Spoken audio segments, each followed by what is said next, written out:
আসসালামু আলাইকুম। আপনারা মনে হয় ঘরের মধ্যে দেখে খুব অবাক হইতেছেন ভিডিও। আমি সাধারণত আমার চ্যানেল থেকে যত ভিডিও আসে সব খামার কেন্দ্রিক ভিডিওগুলোই আসে, তো হঠাৎ করে ঘরের মধ্যে ভিডিও দেখে হয়তো একটু আনইউজুয়াল লাগতে পারে। তো এই উইক যাওয়া হয়নি, এই উইক যাওয়ার কথা ছিল, মানে যাওয়ার কথা ছিল মানে নর্মালি যেটা হয় আর কি, আমি এভরি 14 days একবার যাওয়ার ট্রাই করি। তো এই উইকে যাইতে পারিনি। আমি আসলে অনেক সিক ছিলাম লাস্ট ফুল উইকই, গত শুক্রবার, আজকে শনিবার, তো গত শুক্রবার থেকে আমি ভয়াবহ সিক ছিলাম। তো ইনফ্যাক্ট এখনও যে সুস্থ তা না, অনেক উইক, বডি পেইন কিছু নাই, বাট এখনও ভালো উইক। তো ঘটনা যেটা ঘটছে, ডেঙ্গু হয়েছে আর কি। আমার ডেঙ্গু হয়েছে লাস্ট ফ্রাইডেতে। জ্বর নিয়ে আমি ঘুম থেকে উঠছি, তো তারপরেই আসলে শরীরের প্রচণ্ড ব্যথা, সারা শরীরে মানে ব্যথা, অস্বাভাবিক ব্যথা, আর জ্বর, অনেক জ্বর, 103, 104, 103, 104 নিচে জ্বর কোনোভাবেই যায় না। মেডিসিনস নেওয়ার পর হয়তো ঘন্টা দেড় ঘন্টা জ্বরটা নামে, তারপরে আবার শুরু হয় সেম 103, 104, সাথে প্রচণ্ড মাথা ব্যথা। মানে আমি আমার লাইফে কখনো এই লেভেলের মাথা ব্যথা এক্সপিরিয়েন্স করিনি। এইবার আমার যে পরিমাণ মাথা ব্যথা হয়েছে, তো এই আর কি। ওভারঅল শুক্রবার দিনটা এমনি কাটে, শনিবারেও সেম, জ্বর কমে না, মাথা ব্যথা কন্টিনিউয়াস চলতেই থাকে। পরে শনিবার রাতে আমি উপায় না পেয়ে আসলে ডাক্তারের কাছে যাই। ডাক্তার ভাইরাল ফিভার বলছে, বাট উনিও ডেঙ্গু সন্দেহ করছে। অনেক টেস্ট দেয়, টেস্টগুলো করি। পরে শনিবার রাত কোনোরকম এই ব্যথা নিয়েই কাটে। তো প্রবলেমটা যেটা হয়, মাথা ব্যথার কারণে 1 সেকেন্ডের জন্য আমি ঘুমাইতে পারি না আসলে। ডাক্তার আমি বারবারই বলছি যে ভাই, মাথা ব্যথার জন্য অ্যাটলিস্ট একটা যে কোনো কিছু করেন, একটা মেডিসিনস বা কিছু একটা নিয়ে বলছে না, এমনি চলে যাবে, লাইট টাইট নিবায় শুয়ে থাকেন, ঘুমায় থাকেন, চোখ বন্ধ রেখেন, মাথা ব্যথা কমবে। বাট এটা তো আসলে মানে যার যাচ্ছে সে বুঝতেছে। সো ভয়াবহ মাথা ব্যথা ছিল শনিবার রাতেও। রোববার দিনও সকাল শুরু হয় একইভাবে, সারা রাত ঘুমায় নাই। শনিবার ফ্রাইডেতেও সারা রাত ঘুমায় নাই। তো রোববারও সারাদিন কোনো রকম পার করছি, রাতও যাচ্ছে। বাট রাত্রে 2:30, 3টার দিকে আসলে আমি কোনোভাবেই আসলে টিকতে পারিনি আর। তো 3টার দিকে আমি হঠাৎ করে উপায় না পেয়ে একটা উবার নিয়ে একটা হসপিটাল, ইমার্জেন্সি একটা হসপিটাল না, শাহাবুদ্দিন মেডিকেল, আমার বাসার কাছে যেহেতু বুঝছেন, এটা ওটার ইমার্জেন্সিতে আমি আসি ইমিডিয়েটলি, মানে উপায় না পেয়ে আর কি। তো যাক, ইমার্জেন্সিতে এসে ডাক্তার পাই। ডাক্তার ইমিডিয়েটলি সব দেখে ঠেকে, আগে যে ডাক্তার দেখেছিলাম উনিও কোনো অ্যান্টিবায়োটিক সাজেস্ট করে নাই। সিমিলারলি উনিও একই কথাই বলছে। আমিও জানতাম যে যদি ডেঙ্গুর একটা পসিবিলিটিস আছে, সো কোনো অ্যান্টিবায়োটিক নেওয়া যাবে না। সো উনি 2টা মাথা ব্যথার ওষুধ দেয়, একটা ঘুমের ওষুধ দেয়, দিয়ে বলে যে জাস্ট আজকে রাত্রটা পার করেন, খেয়ে কালকে দেখেন কী হয়। যেহেতু কালকে আমি রিপোর্ট, মানে next day which is on Tuesday, রিপোর্টগুলো আমি পাবো। তো না, সরি, সানডে রাতের কথা এটা। মানডেতে আমি যেহেতু রিপোর্টগুলো পাবো, নিজের সানডে রাতের জন্য মেডিসিনসগুলো দেয়। তো ওষুধগুলো খাওয়ার পরে সত্যি মাথা ব্যথা কমে আসলে। আমি 3টার দিকে ডাক্তারের কাছে আসি, বাসায় ওষুধ নিয়ে বাসায় যেতে 4টা, 4:15 বাজে। 4টার দিকে ওষুধগুলো খাই, 4:15 দিকে ওষুধগুলো খাইছি। আমার মনে হয় 5:30টার মধ্যেই, 5:15টার মধ্যেই মাথা ব্যথা চলে যায়, বাট ঘুমায় না। উনি এটা ঘুমের ওষুধও দেয়, বাট আমি ঘুমাইতে পারি না 5টা, 5:30টার দিকে। তো যাই হোক, 10টা পর্যন্ত ওই শুয়েই ছিলাম। তো এরপরে আস্তে আস্তে আবার মাথা ব্যথা শুরু। ইন বিটুইন আমি যে আমার অফিসের পিয়নটারে দিয়ে আপনার আমার যে রিপোর্টগুলো হয়েছিল, আমি ল্যাবেডে টেস্ট সব করছিলাম, গুলশান 2 ল্যাবেডে। সো এদের সবগুলো এগুলো আনাই টেস্টের রিপোর্টগুলো আনার পর দেখলাম যে ডেঙ্গু পজিটিভ। তো আমি একটু আর্লি হসপিটালে চলে আসি আসলে। ডেঙ্গু পজিটিভ হওয়ার পরেই এই সিচুয়েশনে একটু হসপিটালে আসে না, কারণ আমার তখন প্লাটিল ছিল 1,90,000 মনে হয়। তো এত আর্লি আসার কথা না হসপিটালে। বাট আমি ওই যে মাথা ব্যথাটার জন্য, মানে আমি এমনভাবে সাফার করতে নিয়েছিলাম মাথা ব্যথাটা, ওইটার জন্য আসলে উপায় না পেয়ে আমি রিপোর্ট পেয়ে ইনস্ট্যান্টলি হসপিটালে আসলে অ্যাডমিট হই। কারণ আমি মানে চোখেও হ্যাজি দেখতে নিচ্ছিলাম,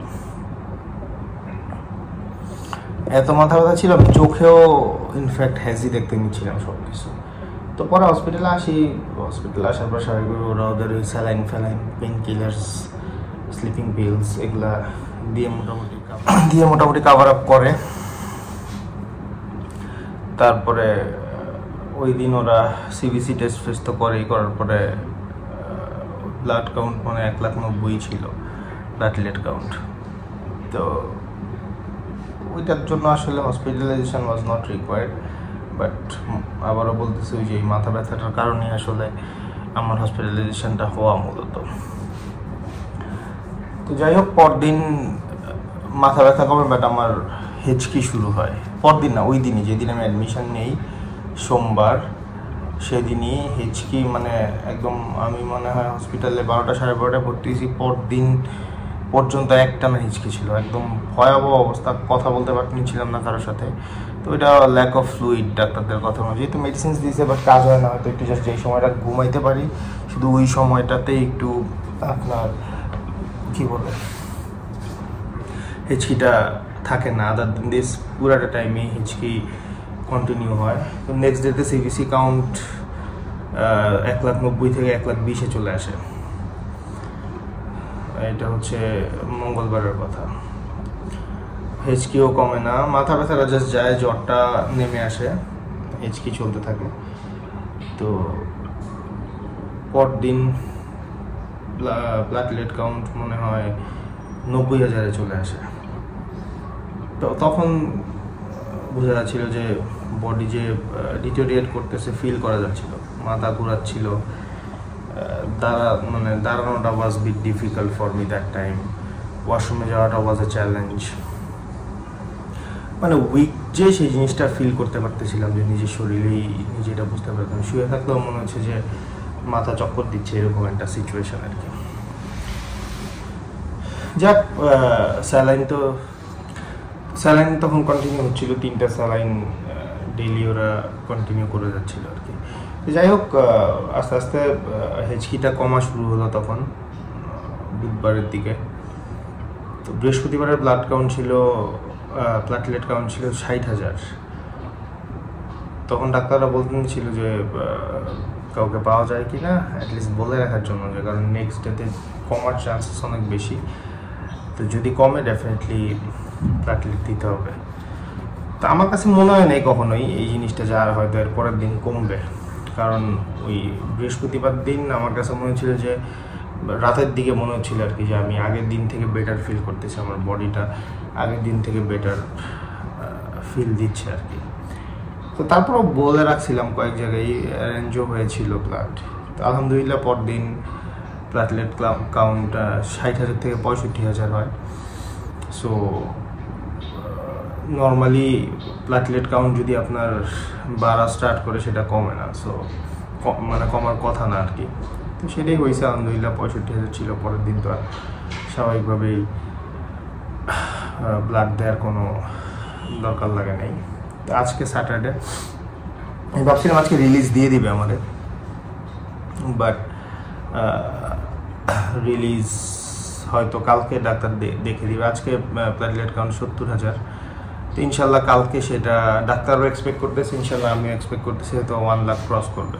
সো ওরা 1 লাখ ক্রস করার আগে একটা 72 আওয়ার্সের একটা ক্রিটিক্যাল পিরিয়ড ওরা বলে আর কি। আমি জানি না এগুলো, তো আমার ফার্স্ট টাইম ডেঙ্গু আগে একবার হয়েছিল, 2 দিন হসপিটালে ছিলাম, সেটা ব্যাক ইন 2012 সাল না 13 সালের কথা। ওই খুব সিম্পল ছিল তখন ডেঙ্গু, এত প্যারাফেরা ছিল না, এত কিছু ছিল না। তো ওই সময়টা 1 দিন না 2 দিন হসপিটালে ছিলাম। তো ওই সময়ের সাথে এখন একটা আসলে মিলে লাভ নেই, কারণ এবার আমি যা সাফার করছি, মানে আমার লাইফে আমি কখনো এই ধরনের বডি ক্রাইসিস নিয়ে এতটা সাফার করিনি আসলে। অনেক অনেক কষ্ট হয়েছে আসলে এই সময়। মানে ডেঙ্গু কত কঠিন হতে পারে আমি ফার্স্ট শুক্র শনি রবি সোম 4 দিন ফিল করছি।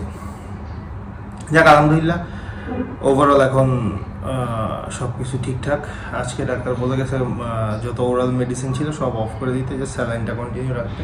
দে are expecting by tomorrow the platelet will be more than 1 lakh, and hopefully they're gonna release me by tomorrow. Let's see. Office তো পুরো এক উইক গেল আমার, এই উইকে খামারে যাওয়া গেল। খামারের অবস্থাও খুব একটা ভালো না আসলে। আগের উইকগুলোতে, আগের ভিডিওগুলোতে তো আপনারা দেখছেন কি কি ডিফিকাল্টিজের মধ্যে আমরা গেছি। সো এইগুলো তো আসলে কোনো কিছুই সর্ট আউট হয় নাই। মাছগুলা যেগুলা ওই যে ছাগলের ঘরের সামনে যে পানিগুলা ছিল, এই জায়গাগুলোতে তো আপনারা দেখছেন যে আপনার মাছ ছিল, এগুলো কিছু মাছ আমরা উঠেছি, অনেক মাছই এখনও ওইখানে রয়ে গেছে, পানিও কমতেছে। সো আমার এই উইকে যাওয়াটা ওয়াজ ভেরি এসেন্সিয়াল। ও একটা গুড নিউজ সব কিছুর মধ্যে, সেটা হচ্ছে আমাদের যে গাভীটা আমি লাস্ট ভিডিওটাতে দেখাইছিলাম আপনাদের, একটা গাভী বাচ্চা দেওয়ার কথা ছিল। সো শি গেভ বার্থ একটা মেল, খুব সম্ভবত শাহিওয়াল ব্রিড হবে, কারণ আমরা যখন দিছিলাম সিমেন্ট দিছিলাম, সেটা শাহিওয়াল সিমেন্ট ছিল ব্র্যাকের। সো ওইটা অলরেডি বাচ্চা হয়ে গেছে, সুস্থ আছে শুনছি। সো অনেক দিনের অনেকগুলো খারাপ নিউজের মধ্যে this is one of the good news আর কি আমার জন্য। যাক, খারাপ সময় সব দিক দিয়েই যাচ্ছে, ইনশাল্লাহ ওভারকাম করব। সব ইনশাল্লাহ আগের জায়গায় ফেরত আসবে, চেয়ে ভালো হবে ইনশাল্লাহ। দোয়া করেন। সুস্থ তো আসলে না, হয়তো হসপিটাল থেকে বাসায় যাওয়ার মতো একটা সিচুয়েশন ক্রিয়েট হয়েছে আর কি, বাট এটার মানেই না যে আমি ফিট হয়ে গেছি। স্টিল উইক, একটু হাঁটাহাঁটি করলেই দেখা যাচ্ছে যে শ্বাস নিতে কষ্ট হচ্ছে, দম নিতে কষ্ট হচ্ছে। তো উইকনেসটা এখনও আছে, আর ডেঙ্গুর উইকনেসটা লম্বা সময় থাকে। প্রেশারটা স্টিল ফ্লাকচুয়েট করতেছে, এখনও একদম স্বাভাবিক 120 আর 80 যেই বারটা সেটার মধ্যে নাই। আমার কখনোই হাই প্রেশার বা লো প্রেশার এই ধরনের কোনো ইস্যুস কখনোই ছিল না। তো লাস্ট 3-4 দিন ধরে ওই প্লাটিলেটটা যখন থেকে পড়া শুরু হচ্ছে, তখন থেকে আসলে প্রেশারটা একটু ফ্লাকচুয়েট করতেছে। সো ডাক্তাররা বলছে এটা সমস্যা নেই, এটা এই সিচুয়েশনে ঠিক হয়ে যাবে। Hope for the best. Hospital is okay. এটা কখনোই কোনো টপ নচ হসপিটাল না, জাস্ট একটা basic hospital, medical college and hospital. So আমি যেহেতু আগেও এখানে ডেঙ্গু নিয়ে অ্যাডমিশন নিয়েছিলাম 10-12 বছর আগে, সো ওই এক্সপিরিয়েন্স থেকে আবার বাসার কাছে, যেহেতু আমার বউ একলা বাসায় যায়, এটাই রাত করে আসে আবার। তো সব কিছু মিলে আমার হিসাবটা ছিল এটাই যে এই হসপিটালটা হইলে বাসার কাছে হয়, সব কিছু মিলায়। তো ওইখানেই পরে অ্যাডমিশন নেয়। Hospital is good, service is good. তো আমার তো আর এমন এক্সপেন্সিভ কোনো সার্ভিসের দরকার নেই, জাস্ট যেহেতু ডেঙ্গু, এটার তো মেডিসিন একটা ফ্লুইড, আর হচ্ছে প্রপারলি ওরা ইয়েগুলা প্রেশারগুলো ঠিক মতো চেক করতেছে কিনা, বা আদার যেসব ইয়েগুলো আছে এগুলো করতেছে কিনা। হ্যাঁ, ওরা মানে আমার এই জিনিসটা খুব ভালো লাগছে, ওরা লাস্ট 2 দিন, মানে যেই 2 দিনে আমার 1 লাখের নিচে যখন প্লাটিলেটটা নেমে আসে, ওরা আমার মনে হয় 20-25 বারও একদিনে নিজ থেকে এসে ওরা প্রেশারটা চেক করে গেছে, বারবারই জিজ্ঞেস করে গেছে যে কোনো চেঞ্জেস মনে হচ্ছে কিনা বডিতে, বা কোনো খারাপ কোনো ফিল হচ্ছে কিনা বডিতে। এই জিনিসগুলো ওরা বারবারই আমার থেকে রিকনফার্ম রিচেক করে গেছে। So this is a positive of this hospital. Patient কম, অনেক ডাক্তার কেন বললাম, যেহেতু মেডিকেল কলেজ হসপিটাল, সব স্টুডেন্টরাই, ফাইনাল ইয়ারের স্টুডেন্টরাই সবাই ডাক্তার আসলে এখানে। তো সবারই মনে হয় একটা সার্টেন ইয়ে থাকে, টাইম ফ্রেম থাকে, সবাই আসে, সারা রাত তো থাকে ডাক্তাররা। তো একটু পরপরই পোলাপান আসে, প্রেশার চেক করে যায় ঠিক আছে কিনা, জেনে যায়। আর এমনিতে সকালের একটা রাউন্ড থাকে ডাক্তারদের, 2-3টা রাউন্ড। তো খারাপ না, আমার কাছে ওভারঅল ভালো লাগছে। ছোটোখাটো এই ধরনের কেসে হয়তো গুড চয়েস অফ হসপিটাল, এই আর কি। দোয়া করেন আপনারা যেন জলদি ঠিকঠাক হয়ে যায় শরীরটা, সব কিছু যেন ঠিকঠাক হয়ে যায় আর কি। তো ঘরে বসে আমার জীবনের প্রথম ভিডিও করে ফেললাম। কমেন্ট করেন কোনো কিছু জানার থাকলে, বা কোনো আপডেট, কোনো কিছুর আপডেটের ব্যাপারে যদি জানতে চান সেক্ষেত্রে।